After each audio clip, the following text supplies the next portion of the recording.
que Dios tiene para nosotros, ¿sabes? Dios tiene un mensaje especial para ti. Entonces, vamos a abrir nuestro corazón, nuestros oídos y todo, esperando ese mensaje para que se quede en nuestro corazón. ¿Amén, hermanos? Muy bien. Pastor.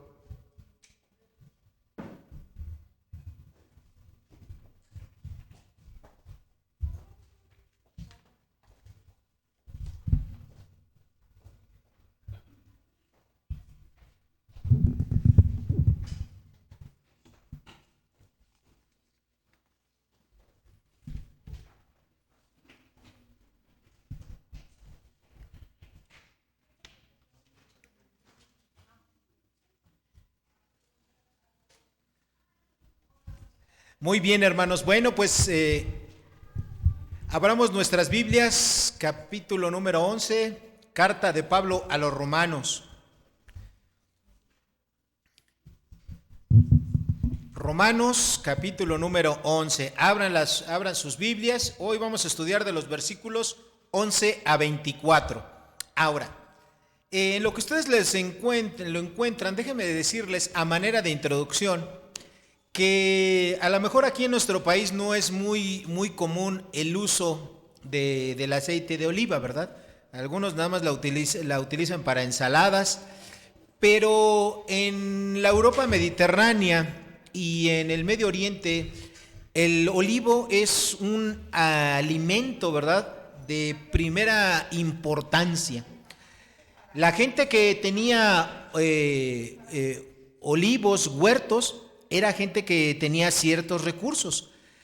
Un olivo puede vivir hasta cientos de años, siempre y cuando se le dé diferentes tratamientos. Obviamente las olivas, el fruto, ¿verdad?, de este árbol, se utilizaba para diferentes cosas. La primera de ellas pues, era comerlas, ¿no?, en su estado primario.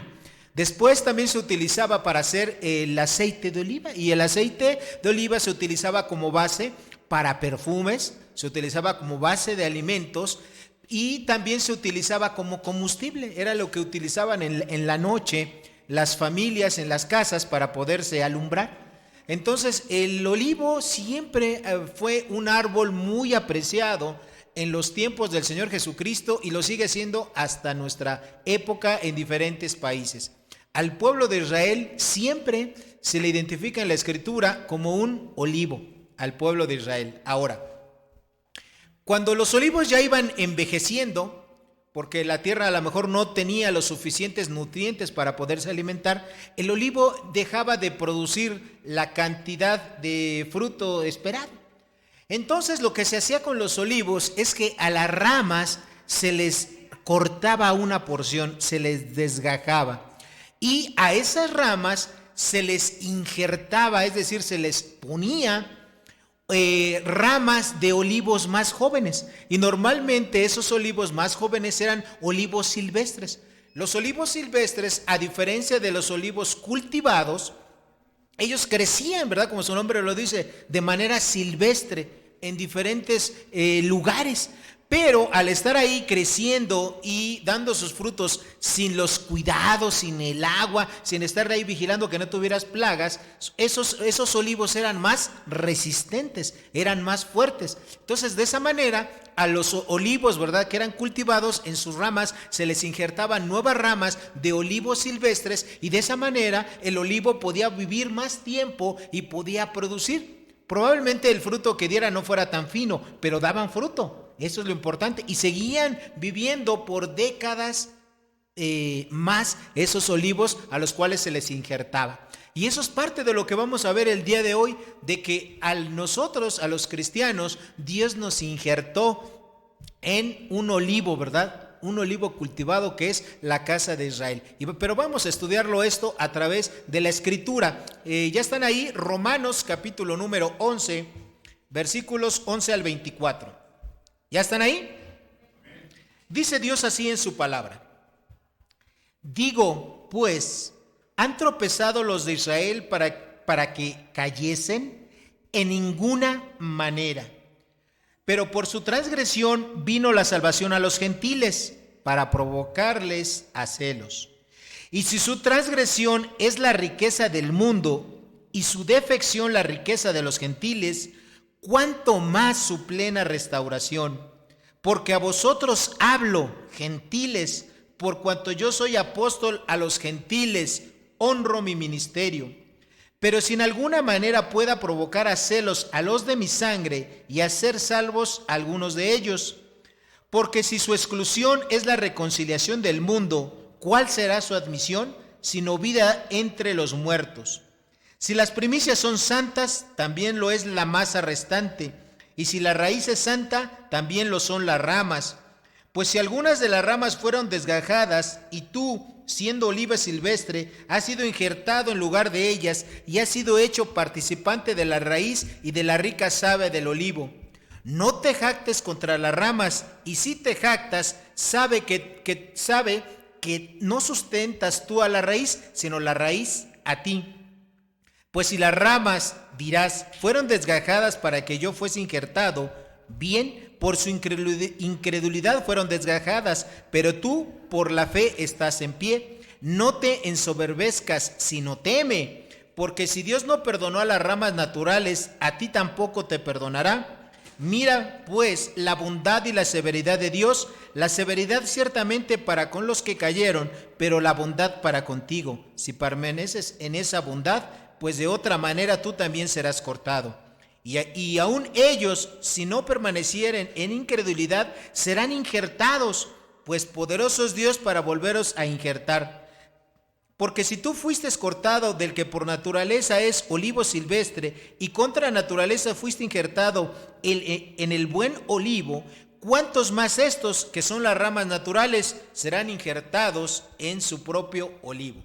Hermanos, en este pasaje nosotros encontramos que Dios ha dejado a un lado a su pueblo de Israel en los planes presentes, en los planes de evangelización de este mundo. Pero debido a las promesas que Dios le ha hecho al pueblo de Israel, ese dejar a un lado al pueblo de Israel solamente es algo temporáneo, algo pasajero. El título de este mensaje es Dios no ha cancelado sus promesas, y está dividido en 3 partes. Ahora, aquí en estos versículos de Romanos 11, versículos 11 al 24, encontramos 3 cosas importantes. La primera de ellas es que Dios tiene un propósito muy importante al haber dejado al pueblo de Israel a causa de su incredulidad, a causa de que habían rechazado al Mesías. Dios tiene un propósito bien importante, un propósito definido con ese pueblo. ¿Cuál es ese propósito? Bueno, el propósito lo encontramos en los versículos 11 a 15 que acabamos de leer. El acto de haber dejado al pueblo de Israel a un lado respecto a la historia que toda la humanidad está viviendo, eso es algo pasajero, pero tenía un propósito definido. ¿Cuál es ese propósito definido? La segunda parte del versículo 11 nos lo dice. Digo pues, ¿han tropezado los de Israel para que cayesen? Bueno, esta pregunta que hace Pablo, si nosotros la considerásemos de una manera más sencilla, sería: ¿los judíos se cayeron nada más por caerse? O sea, por el simple hecho de caerse. Evidentemente que no, ¿verdad? Esa caída de los judíos tuvo un propósito. Y como ya vimos la semana pasada, no es que Dios los haya hecho caer a propósito, sino que los judíos cayeron de la gracia de Dios. ¿Por qué? Porque ellos a lo largo de los años suplantaron la fe por su sistema de obras. Suplantaron el vivir una vida justa como Dios quiere, como Dios le agrada, por un sistema de obras, ¿verdad? El lavamiento de manos, de portarse bien, de la circuncisión, de guardar las tradiciones, de guardar muchas cosas. Pero su corazón, ¿cómo estaba respecto a Dios? Alejado de Dios, ¿ok? Y el acto de incredulidad más fuerte y ofensivo contra Dios, ¿cuál fue? Haber rechazado al Mesías, al Señor Jesucristo. Su propio orgullo personal era tan grande que no fueron capaces de reconocer al Mesías al cual habían estado esperando por siglos y siglos. Cuando vieron a Jesucristo dijeron: no, Él no puede ser Jesucristo. A pesar de que Jesucristo cumplió con todas las credenciales que lo acreditaban como un Mesías. ¿Qué le decían las personas? Rabí, nadie puede hacer las señales que haces tú si Dios no estuviera contigo. ¿Quién se lo dijo? Nicodemo, ¿eh? Un maestro, ¿sí? Una persona que conocía la escritura, que conocía la ley. Y otra gente le decía, es imposible que alguien tenga sabiduría que tienes tú, porque dice la palabra, ¿verdad?, que Jesús enseñaba como quien tiene autoridad y no como los escribas. O sea, él tenía toda una autoridad. O sea, el testimonio que daba la gente de Jesucristo era tan claro, tan obvio. Las señales, los milagros, los prodigios y todo lo que Jesucristo hizo lo acreditaban como el Mesías. Pero ¿qué dijeron los judíos? Él no es el Mesías, ¿no? ¿Y qué le decían? Tú vienes de parte de Satanás, ¿no?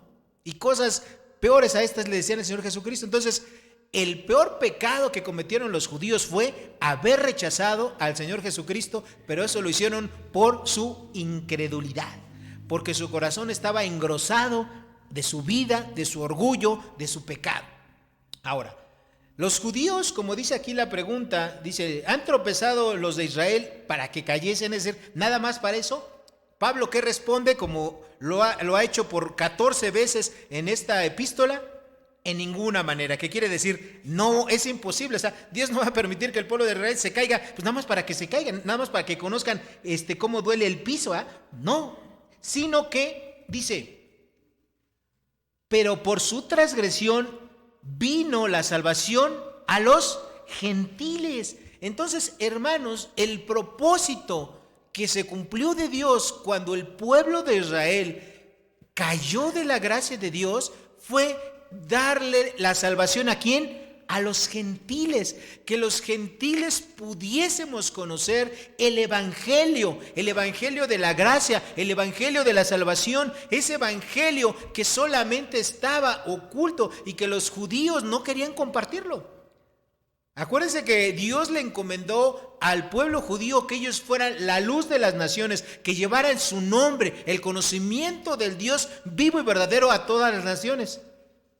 Pero la verdad de las cosas es que a los judíos no les importaba mucho cumplir con ese mandamiento de Dios, y ellos todo el conocimiento de Dios se lo guardaban, ¿okay? Incluso los judíos pensaban que los gentiles ni siquiera teníamos acceso a la gracia de Dios, que la gracia de Dios, el favor de Dios, las promesas de Dios solamente eran para ellos, para ese pueblo que únicamente Dios escogió. La semana pasada vimos, ¿verdad?, que Dios escogió al pueblo de Israel no porque ellos fueran mejores, sino por el contrario, ¿verdad?, porque eran el pueblo más pequeño, insignificante de la tierra. Por eso los escogió Dios por su pura acto soberano, ¿ok?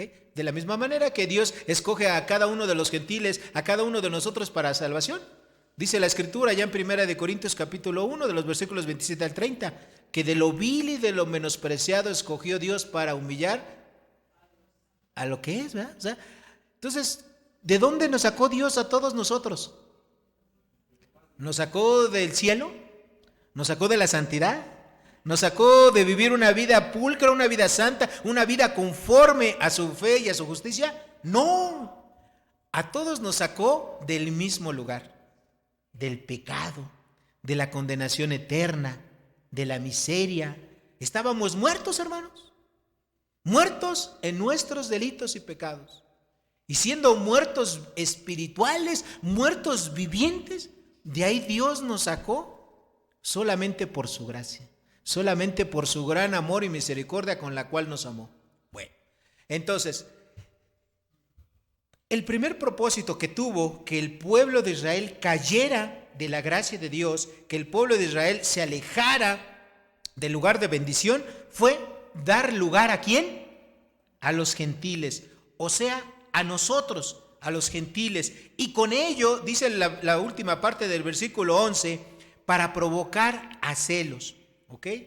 Y dice el versículo 12, y si su transgresión es la riqueza del mundo, es decir, si porque el pueblo de Israel, ¿sí?, transgredió, es decir, pecó contra Dios por su incredulidad, esa incredulidad es la riqueza del mundo, dice, y defección, es decir, el pecado es la riqueza de los gentiles, cuanto más su plena restauración. Cuando el pueblo de Israel se vuelva, porque eso va a ocurrir en un futuro, se vuelva al Dios vivo y verdadero, lo maravilloso va a ser que, como dice allá en Apocalipsis, Dios va a tomar 12,000 varones judíos, 12,000 de cada una de las 12 tribus de Israel, 144,000 sellados en tiempo del Apocalipsis, en tiempo de la tribulación, y esos 144,000 personas, judíos, van a predicar el evangelio al mundo, y mucha gente de los que vivan en aquel tiempo van a creer, van a entregar su vida al Dios vivo y verdadero, o sea, a Jesucristo. ¿Ok? Entonces eso es lo que va a ocurrir ahora. En el versículo 13 dice: porque a vosotros hablo, gentiles, por cuanto yo soy apóstol de los gentiles y honro mi ministerio. ¿Ok? Pablo les dice a los creyentes gentiles: mi ministerio, es decir, el servicio específico que yo tengo es predicar el evangelio a los gentiles, es decir, a personas que no son descendientes de Abraham, que no son israelitas, que no son de ese linaje. Y dice: y honro mi ministerio. Yo quisiera preguntarte en esta mañana, el mandato más importante que Dios nos ha dejado, después de que nosotros vivamos una vida santa y que busquemos tener nuestra vida se conforme a la imagen de Cristo, ¿cuál es? ¿Cuál será el siguiente mandamiento? ¿Cuál será? Predicar el evangelio. ¿Ok? La pregunta para ti y para mí en esta mañana es: tú, como Pablo, podrías decir: yo estoy honrando mi ministerio, es decir, yo estoy predicando el evangelio. Cada uno de nosotros se tiene que responder: ¿estoy predicando el evangelio? Pablo podía decir categóricamente: yo estoy honrando mi ministerio, estoy predicando, estoy haciendo lo que Dios me mandó que hiciera. No, tú y yo podríamos decir en esta mañana: sí, yo estoy predicando el evangelio, estoy honrando el llamado, porque ese es un llamado general. O sea, no nada más es para los misioneros, no nada más es para los pastores, no nada más es para los evangelistas. Predicar el evangelio es ¿para quién? Para todos los cristianos. Dios, dentro de todos los cristianos, seguramente ha escogido, los ha dotado a ciertos cristianos con el don del evangelismo para poder predicar el evangelio. Pero predicar el evangelio es un llamado que todos los cristianos tenemos que hacer. Todos, sin excepción alguna, todos los cristianos tenemos que predicar el evangelio para poder decir, así como Pablo: yo honro mi ministerio. Versículo 14, Pablo dice: ¿y por qué honro mi ministerio? ¿Por qué predico? Dice: por si en alguna manera pueda provocar a celos a los de mi sangre y hacer salvos a algunos de ellos. Okay.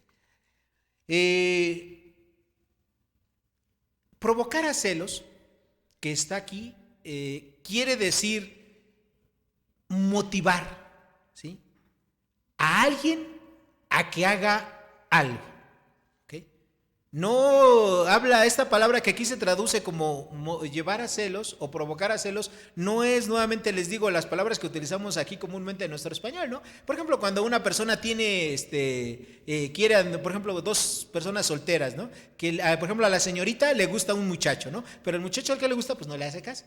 Entonces la señorita, bueno, utiliza, ¿verdad?, a otro muchacho que esté guapo allí para que se le acerque, todo eso, para que el muchacho que le gusta, ay, como que le den celos, ¿no? Bueno, esta palabra que se traduce aquí no tiene nada que ver con los celos que nosotros conocemos. No, la palabra que aquí se traduce para provocar a celos es una palabra que quiere decir que Dios está motivando o incitando a que haya una competencia. Eso es lo que quiere decir. En otras palabras, los judíos, al ver cómo los cristianos de corte gentil estaban siendo bendecidos, cómo Dios transformaba sus vidas, cómo estaban cambiando su vana manera de vivir, porque ellos, al igual que ahora, bueno, eran de corte politeísta. O sea, en Roma no tenían un dios. ¿Cuántos dioses tenían? Muchos, ¿verdad? Eran politeístas y rendían cultos a diferentes dioses. En aquel tiempo, igual que ahora, pues la gente tenía vicios, la gente se embriagaba, la gente hacía orgías, ¿verdad? Hacía muchas cosas que eran verdaderas abominaciones a Dios. Entonces, cuando esos cristianos de corte gentil se convertían, los judíos, ¿qué decían? Ah, caray, ¿qué pasó con ellos? Y cuando ellos sabían que ese cambio de sus vidas era porque habían conocido a Jesucristo, al Dios vivo y verdadero, eso a ellos les alentaba ¿a qué? A hacerlo, a decir, bueno, por lo menos quiero conocer, quiero que me platiques de ese Dios, ¿verdad?, que te transformó a ti. Ahora, esto para nosotros también es todo un desafío. Porque la pregunta para nosotros sería, hermano, ¿tú vives de tal manera tu cristianismo que la gente voltea y te pregunta, oye, ¿usted por qué es diferente? Oiga, ¿usted por qué es honesto? Oiga, ¿usted por qué no engaña a su esposa? Oiga, ¿usted por qué no dice groserías? Oiga, ¿usted por qué? ¿Usted por qué? ¿Y usted por qué? Ese es el compromiso que tenía Pablo. O sea que su vida cristiana era tan ejemplar que él decía por la propia conversión de los judíos, eso que aliente a mis paisanos, ¿verdad?, judíos a creer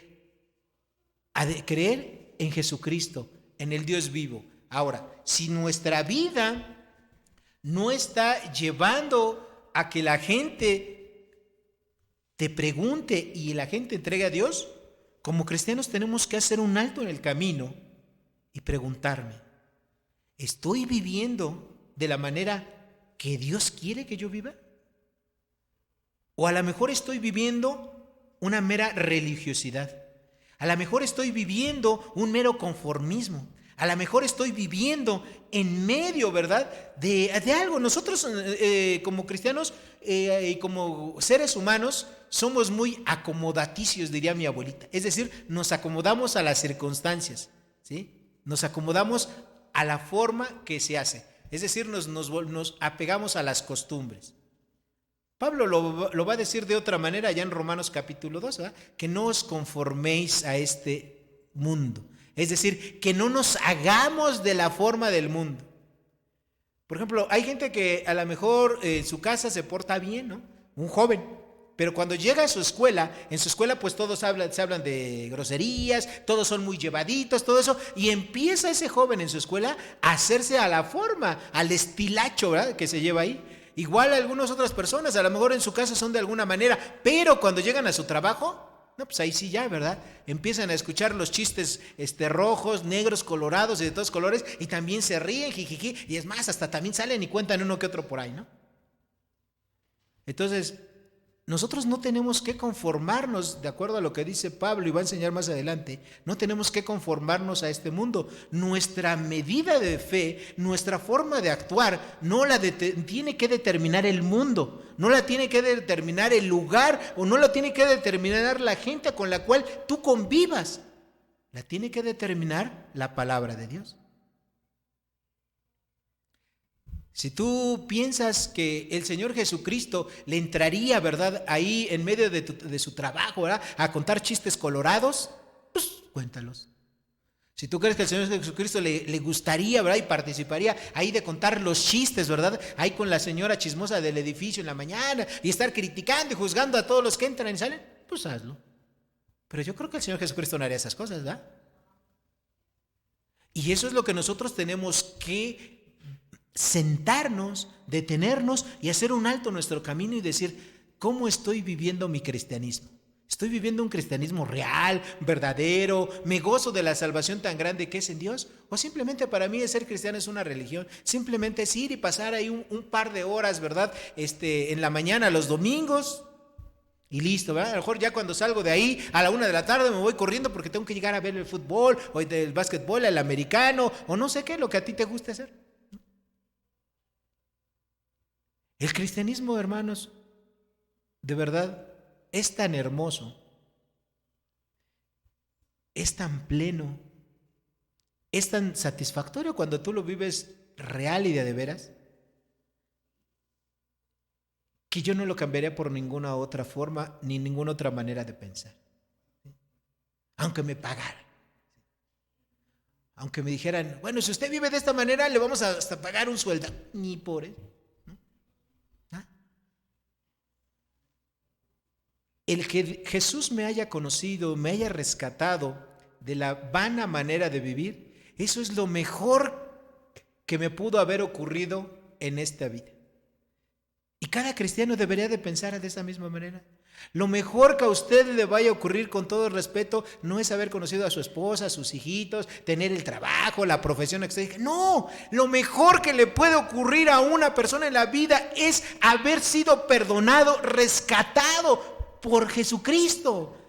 Que su nombre esté escrito allá en el cielo, en el libro de la vida. Que usted el día que ya no está aquí en esta tierra, esté allá en la presencia de Dios. Que usted cierre sus ojos porque su corazón dejó de latir, sus pulmones dejaron de estar pasando aire, ya su cuerpo no funciona. Pero en ese momento abre sus ojos y esté frente a Jesucristo. Eso es lo mejor, y que va a pasar toda la eternidad con Él. Eso es lo mejor que le puede pasar a cualquier persona en este mundo.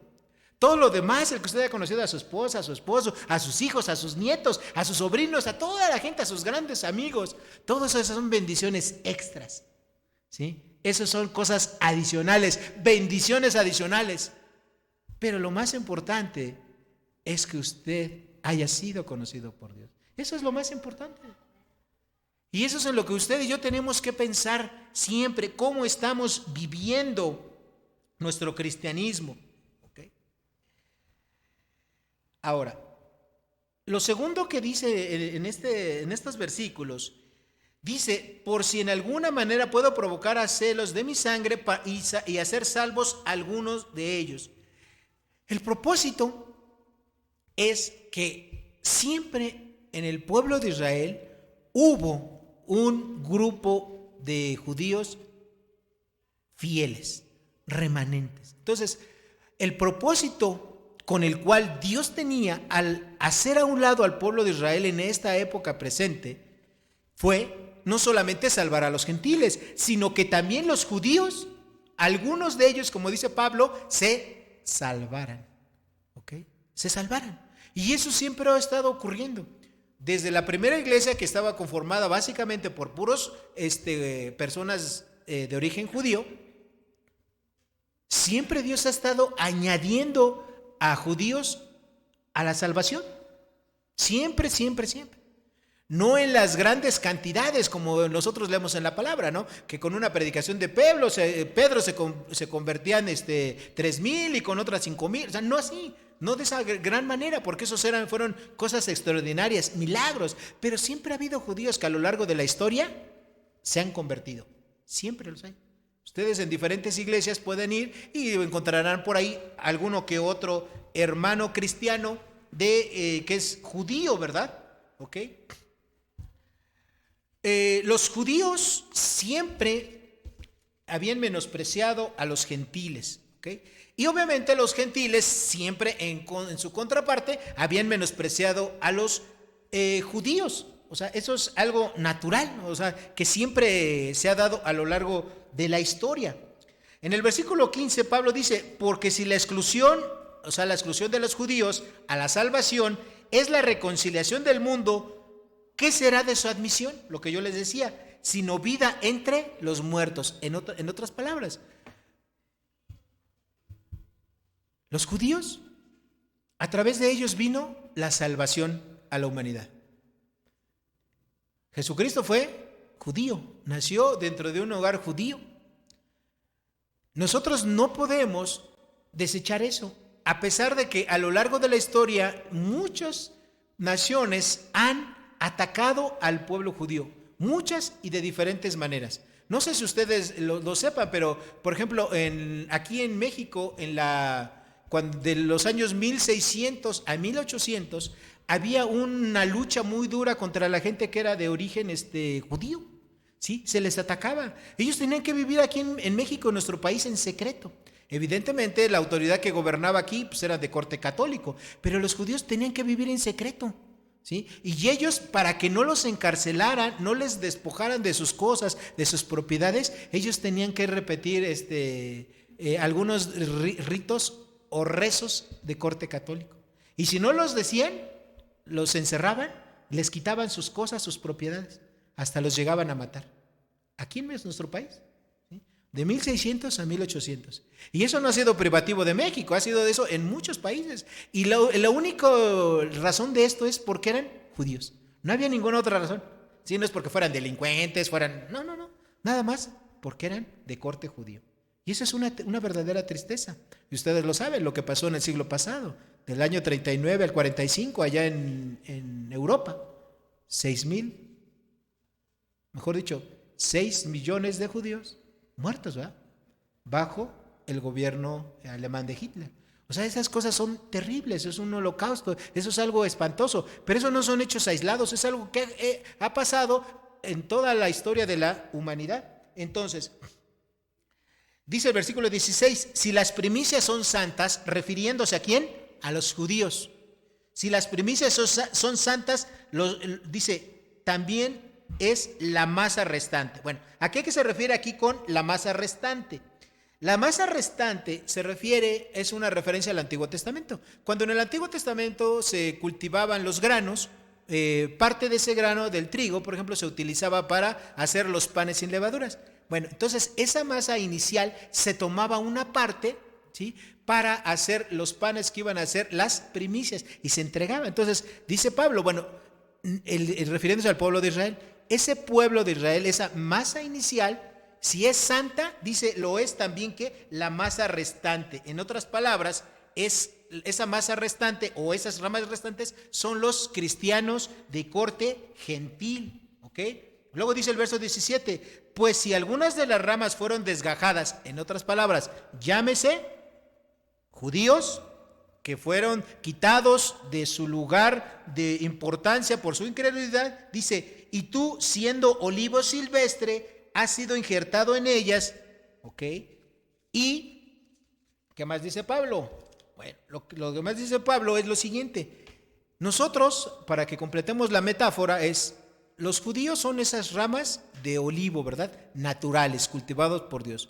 Los cristianos, los de origen gentil, nosotros somos ese olivo silvestre.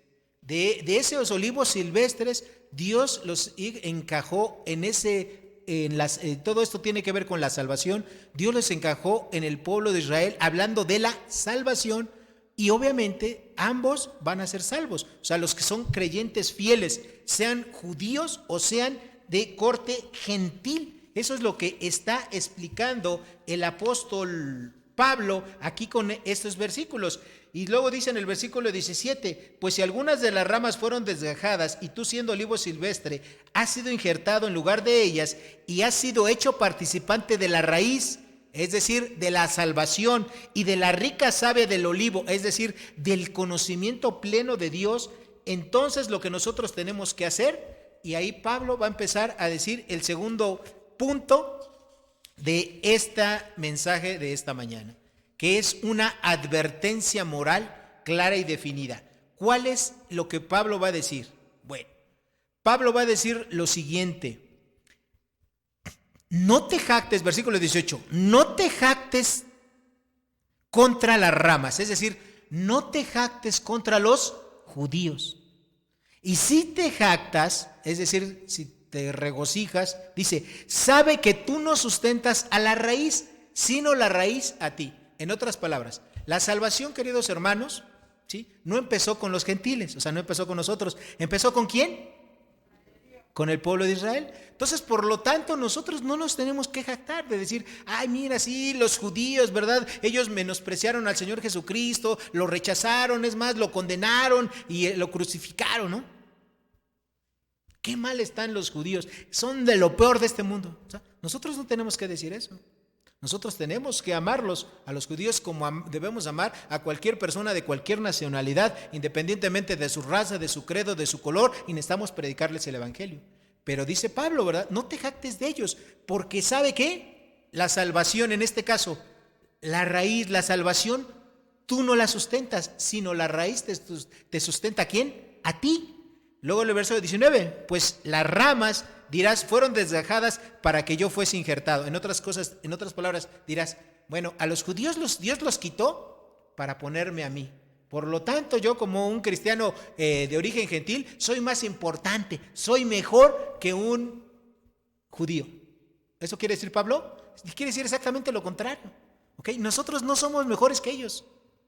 Nosotros, Dios no hace acepción de personas. O sea, lo que marca la diferencia no es la raza, es la gracia de Dios en la gente. Dios nos da de su gracia. Dios puede salvar a personas de cualquier nacionalidad, judíos, chilenos, mexicanos, españoles, rusos, colombianos, del lugar que sea, de cualquier nacionalidad. Pero nosotros los gentiles o caemos en uno de los dos extremos. A veces como cristianos evangélicos nos volvemos medios judaizantes, ¿no? Y ahí en las iglesias decimos, no, pues nosotros hay que ser como los judíos y adoptamos prácticas y queremos guardar el sábado, ¿no? Nos judaizamos, ¿no? Nos volcamos. O por otra parte lo contrario, decimos, no, los judíos fueron de lo peor, hicieron esto, todo lo que ya les dije, ¿verdad? Y no queremos saber de ellos. Cuando Pablo no dice eso, ¿verdad? Cuando Pablo lo que tiene que decir es que nosotros no nos tenemos que jactar, no nos tenemos que burlar, no nos tenemos que pensar somos mejores que ellos. ¿Por qué? Porque de ellos empezó la salvación. Y por eso es que los judíos en este caso sustentan a los gentiles y no al revés. ¿Okay? Y el que nosotros hayamos sido llamados a la salvación de parte de Dios, como dice el versículo 19, es algo que le tenemos que dar la gloria, la honra y las gracias a nuestro Dios. O sea, no es por nosotros, no es porque seamos a todo dar, no es porque los mexicanos, ¿verdad? O los cristianos de cualquier parte del mundo seamos a todo dar, sino que la salvación únicamente es por el gran amor que Dios tuvo para con nosotros, por su gran misericordia con la cual Él nos amó.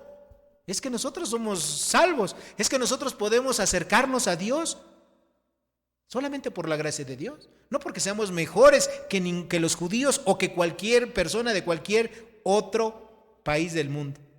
¿Okay?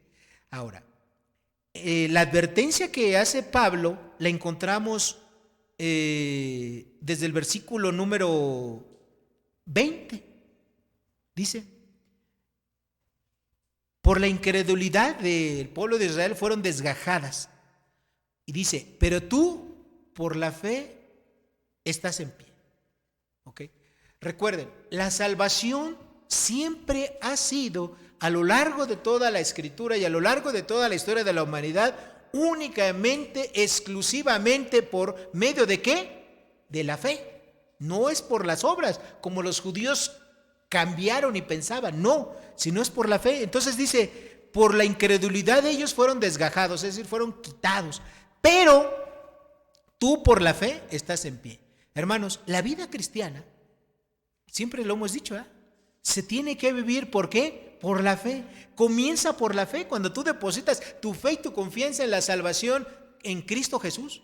Pero no solamente es en ese momento, todos y cada uno de los días de nuestra vida tenemos que vivir con la fe. La fe es la que nos tiene que llevar a tomar nuestras decisiones, no nuestros sentimientos, no las circunstancias, no la presión de la gente, sino nuestra fe.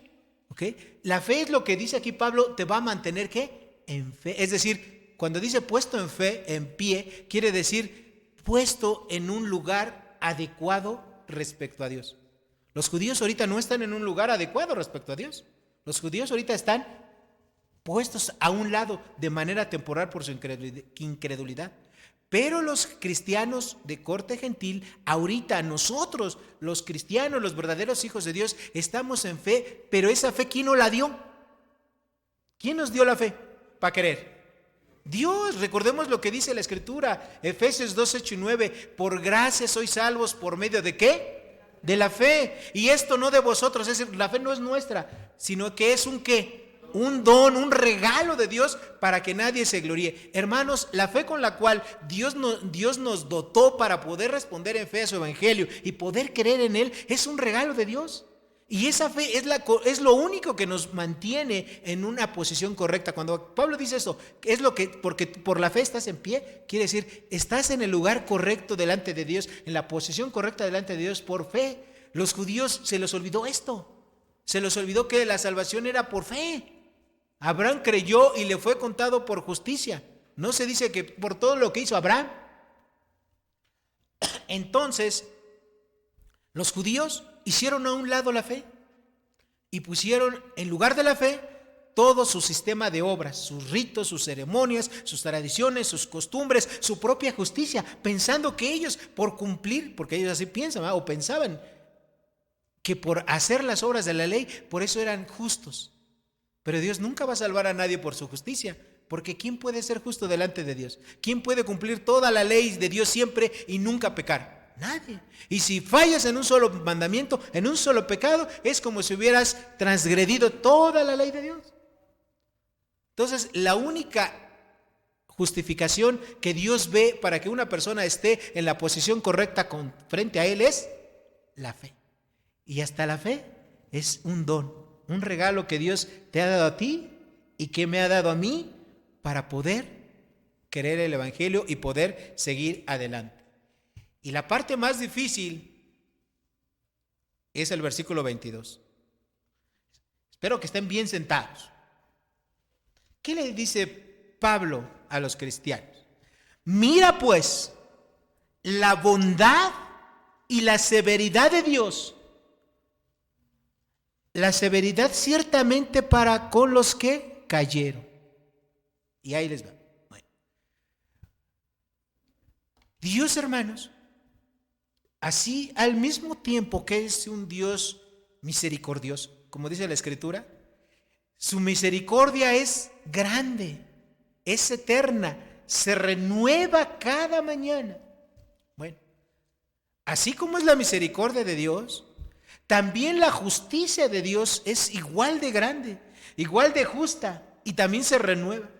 Entonces, Dios le había advertido no una, ni dos, ni tres, sino muchas veces y por muchos años al pueblo de Israel que ellos tenían que caminar por fe, que tenían que tener fe en Él, creer en el Mesías que había de venir. Y el pueblo de Israel no hizo caso.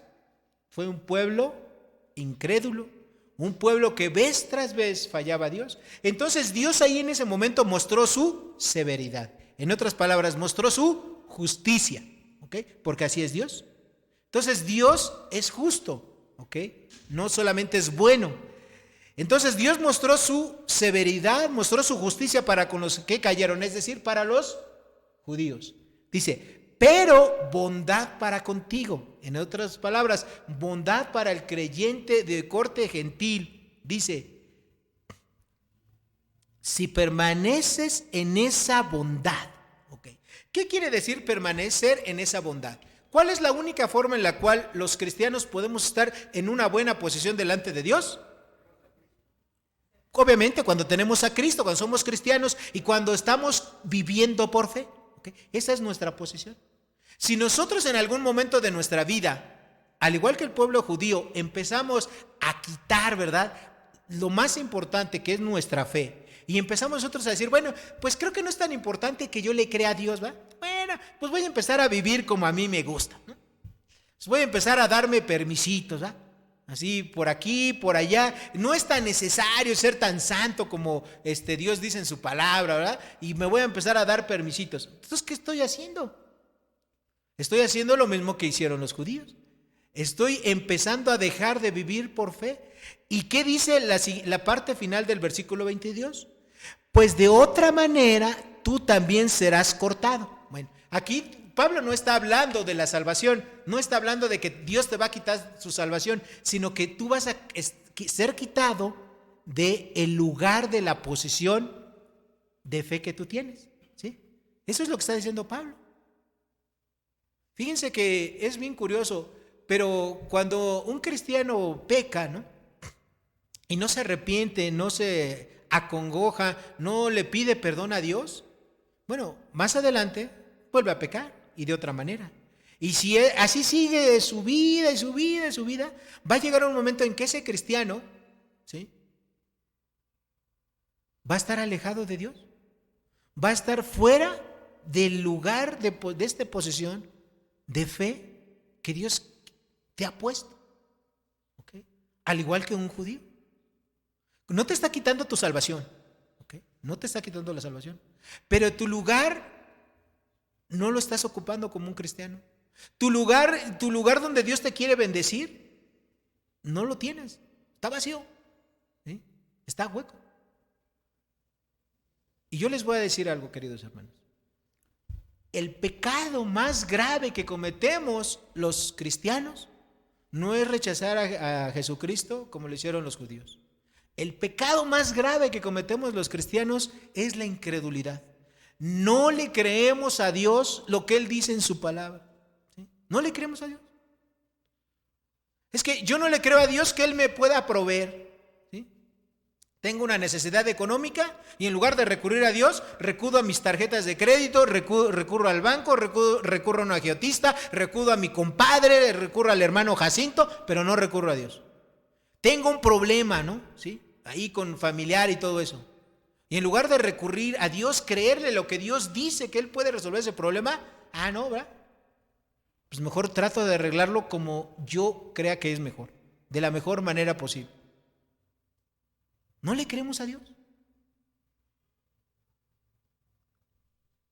La incredulidad la tenemos en muchas áreas de nuestra vida. No creemos que el evangelio sea poder de Dios para salvación, por eso no lo predicamos. ¿Para qué le predico? Si ya le prediqué hace 2 años a mi compadre y no se convirtió, ¿para qué le vuelvo a predicar? Hermano, usted tiene que orar y volverle a predicar. Si el Espíritu Santo le está diciendo que le predique a esa persona, usted le tiene que predicar.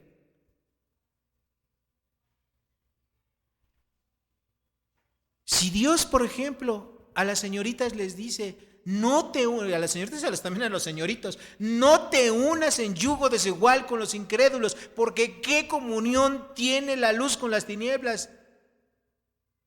¿Y qué dicen los señoritos y qué dicen las señoritas cristianas? Ay, pero está bien guapo, está bien guapa, ¿no? Yo lo voy a convertir. Ahí vas, ¿no? ¿Sí? Es incredulidad, no le crees lo que Dios te está diciendo. Cuando hay problemas económicos, ¿no? Nos falta el dinero. Es más fácil recurrir, ¿verdad?, a terceros que recurrir a Dios. Dios, ¿qué dice en su palabra?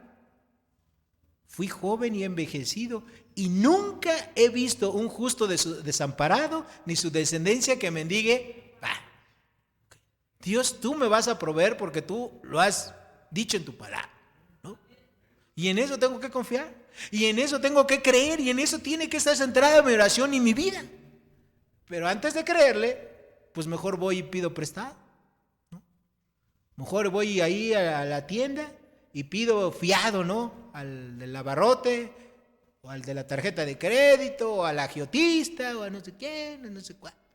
Hermanos, la incredulidad, ¿sí?, es el peor pecado que cometemos los cristianos. No es robar, no es mentir, no es todo lo que tú te puedes imaginar. No, es la incredulidad. No le creemos a Dios, ¿sí?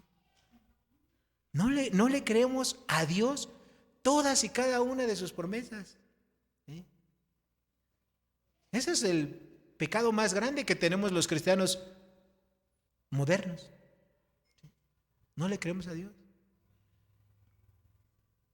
Pensamos que muchas de las cosas que están escritas fueron escritas hace mucho tiempo, lo cual es cierto, pero que ya no aplican para nuestra vida. No, hermanos, sí aplica para nuestra vida.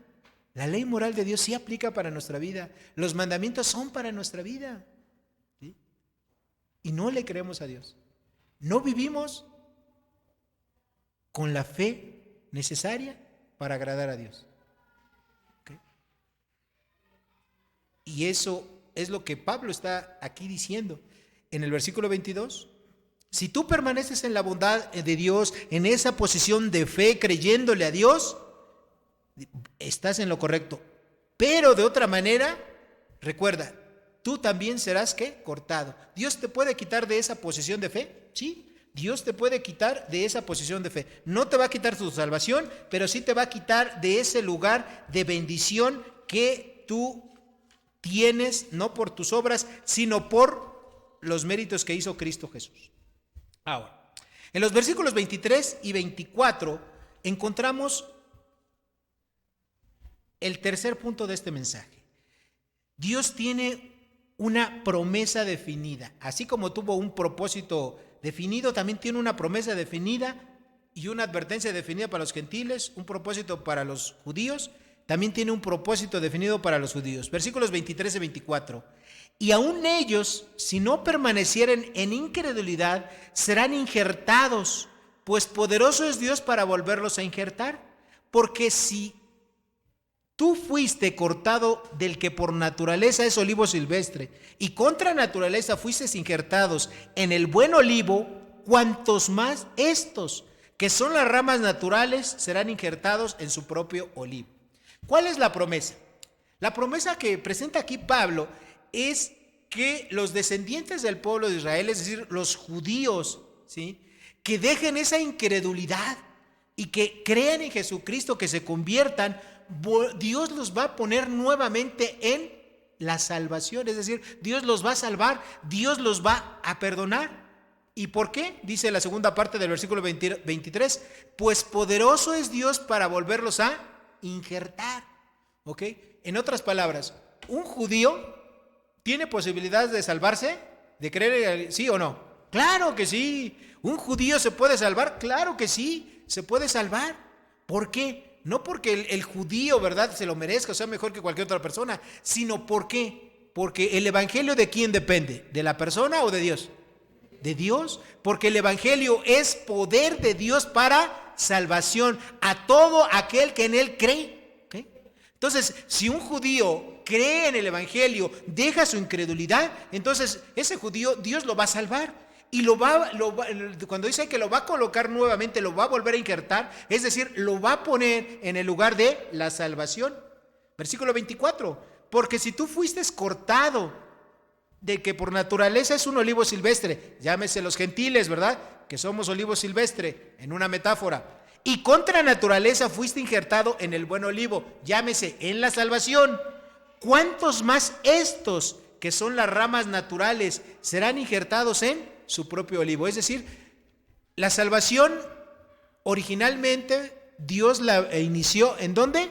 Con el pueblo de Israel, con el pueblo judío. Ese es el pueblo natural. Ahí está la salvación. La salvación, dijo el Señor Jesucristo, viene ¿de dónde? De los judíos. ¿Ok? De Él. Entonces, ahí mismo, de esa misma salvación, ese mismo origen, es el que vamos a tener, o que tenemos los cristianos verdaderos, y el que un judío que entrega su vida a Cristo Jesús va a tener. ¿Ok? Para que un judío crea esto, de verdad les digo, a nuestros ojos, ¿sí?, nos resulta casi imposible. Que un judío crea en Jesucristo, a nuestros ojos nos parece imposible. Pero de acuerdo a este pasaje, ¿hay imposible para Dios? Para Dios es totalmente posible. ¿Ok? Ahora, yo les diría, ¿por qué no les predicamos a los judíos? ¿Cuántos misioneros hay con los judíos? Hay muchos menos que con los musulmanes. ¿Sí? Nosotros necesitamos predicarle el evangelio a los judíos. ¿Okay? Algunos de ustedes me ven así con ojos grandotes, así como de sorpresa. Hermanos, necesitamos predicarle a los judíos. ¿Sí? ¿Traemos unos? Yo te los podría traer aquí, pero el mandamiento de Dios no es ese. Dice la Escritura, id y predicar el evangelio. No tráiganmelos para predicarles. ¿Ah? Entonces, lo que tenemos que hacer nosotros, hermanos, es, dentro de todas las personas que conocemos, tenemos que predicarles, sean judíos o no lo sean, pero tenemos que hacerlo. ¿Ok? No nos tenemos nosotros que conformar con decir, alguien les va a predicar. Ese alguien les va a predicar es yo. Es lo mismo. Es lo mismo con tus seres queridos, con tus compañeros de trabajo, con los compañeros de tu edificio. Alguien puede ir en alguna ocasión, ¿sí? Tú puedes pedir, oye, voy a organizar aquí una junta con mis vecinos y para predicarles, voy a hacer un convite. ¿Usted podría predicar? Claro que sí, vamos y predicamos. Pero ¿quién va a estar ahí todo el tiempo con esos vecinos? Pues tú. A mí me invitan muy frecuentemente a que vaya y le predique el evangelio a un hermano, un tío, una hermana, una abuelita, a alguien de la familia, y yo siempre lo voy a hacer. Jamás me voy a negar a predicarle a alguien el evangelio. Nunca lo he hecho ni lo pienso hacer. ¿Sí? Pero yo nada más voy una vez, o dos, o tres, o cinco, ¿no? Pero ¿quién les tiene que predicar? ¿Con quiénes están tiempo? con cada uno de nosotros. ¿Sí? Nadie es profeta en su propia tierra. Bueno, para eso precisamente existe la fe, ¿no? Para precisamente es lo que Dios quiere, que nosotros apliquemos nuestra fe. Si nosotros, y así lo dijo el Señor Jesucristo, no hay profeta sin honra, sino en su propia tierra. Nosotros tenemos que predicar el evangelio a nuestros cercanos y a nuestros lejanos, a todos. Y podemos invitar a otras personas, que alguien, a un hermano que vaya y que les predique el evangelio, por supuesto, pero tenemos que hacerlo. El problema, mis queridos hermanos, es que no lo hacemos.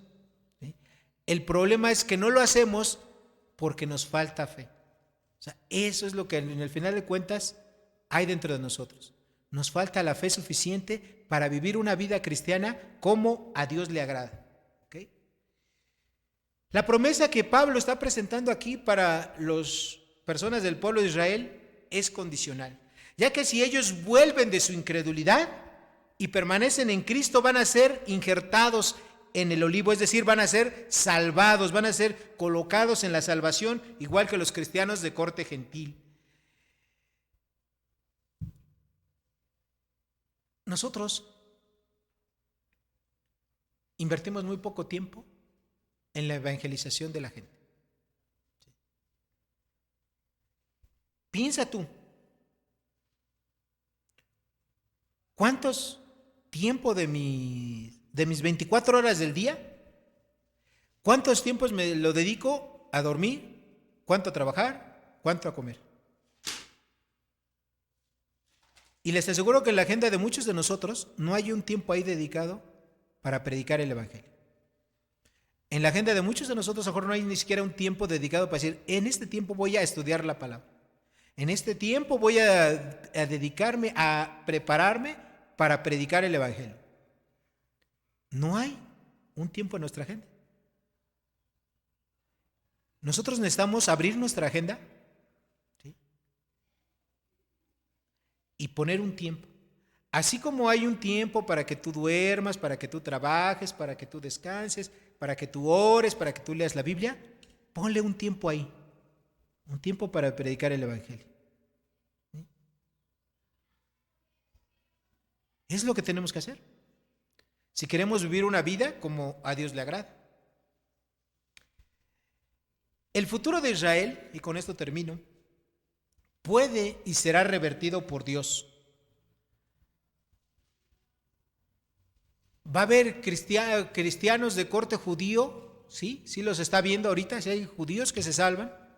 Nosotros conocemos a varios, y los va a seguir habiendo, No nos tenemos que esperar hasta el Apocalipsis, ¿verdad?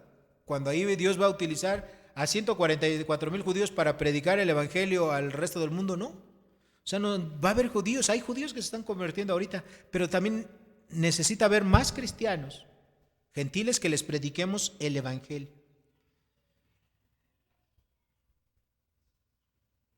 Pablo va a terminar en el versículo 26 y 27, que son los versículos que vamos a estudiar la próxima semana, con una cita que está en Isaías. Entonces yo les voy a leer lo que dice Isaías y dentro de 8 días vamos a estudiar los versículos 26 y 27 de Romanos. Isaías dice lo siguiente: todo Israel será salvo, como está escrito, vendrá de Sión el libertador, o sea, Jesucristo, que apartará de Jacob la impiedad. Jacob es Israel, el pueblo de Israel. Y este será mi pacto con ellos cuando yo quite sus pecados.